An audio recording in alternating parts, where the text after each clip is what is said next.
अस्सलामुअलैकुम। हज़रत अली ने फरमाया, रिश्तों की खूबसूरती एक दूसरे की बात बर्दाश्त करने के और समझने में है। बेऐब इंसान तलाश करोगे तो अकेले रह जाओगे। दिल से दुआ है कि जिन दुआओं के लिए आप हाथ उठाएं वो रब की बारगाह में अर्श तक जाए और आपके हाथ गिरने से पहले दुआएं कबूल हो जाए। आमीन। या अल्लाह, गरीब रख या अमीर रख, बस अपने करीब रख। मैं किसी का मोहताज न बनूं, बस ऐसा मेरा नसीब रख। आमीन। रोने के बाद अल्लाह तुम्हें गहरी नींद सुलाता है ताकि तुम सुकून हासिल कर सको, लेकिन फिर भी तुम्हें शिकवा रहता है कि तुम्हारा हाल जानने वाला कोई नहीं। बहुत छोटी सी उम्र में बहुत बड़ा सबक मिला। बहुत छोटी सी उम्र में बहुत बड़ा सबक मिला कि रिश्ता सबसे रखो, पर उम्मीद सिर्फ अल्लाह से रखो। एक बात हमेशा याद रखना कि जब जिंदगी नाचना चाहती है तो ढोलक बजाने वाले अपनी जान पहचान के ही लोग होते हैं। जमाने में आए हो तो जीने का हुनर रखना, जमाने में आए हो तो जीने का हुनर रखना। दुश्मनों से कोई खतरा नहीं, बस अपनों पे नजर रखना। शौहर अगर परवाह करने वाला हो तो बीवी को दुनिया का कोई दुख भी कमजोर नहीं कर सकता।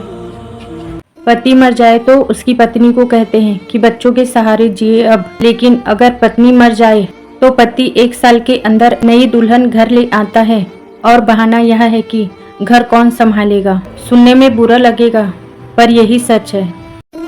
गरीब आदमी अगर जमीन पर बैठ जाए तो वो उसकी औकात कहलाती है, और अगर अमीर आदमी जमीन पर बैठ जाए तो वो उसका बड़कपन कहलाता है।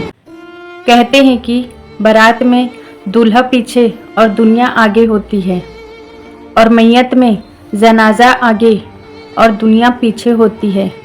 तो इसका मतलब ये हुआ कि दुनिया खुशी में आगे और गम में पीछे होती है। कौन किसका कितना अपना है ये जिक्र से नहीं, फिक्र से पता चलता है। पति की इज्जत वही औरत करती है जिसके मायके में उसके बाप की इज्जत होती है, क्योंकि ज़्यादातर लड़कियां संस्कार अपनी माँ से ही सीखती है। जब इबादत सुकून देने लग जाए तो समझ जाओ अल्लाह तुमसे राजी है।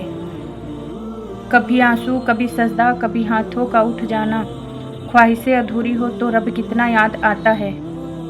दुआ है कि अल्लाह आपको हर उस नेमत से नवाजे जिसकी आप उम्मीद लगाए बैठे हो। बेशक गिरते आंसू और खामोश दिल की कदर सिर्फ अल्लाह जानता है।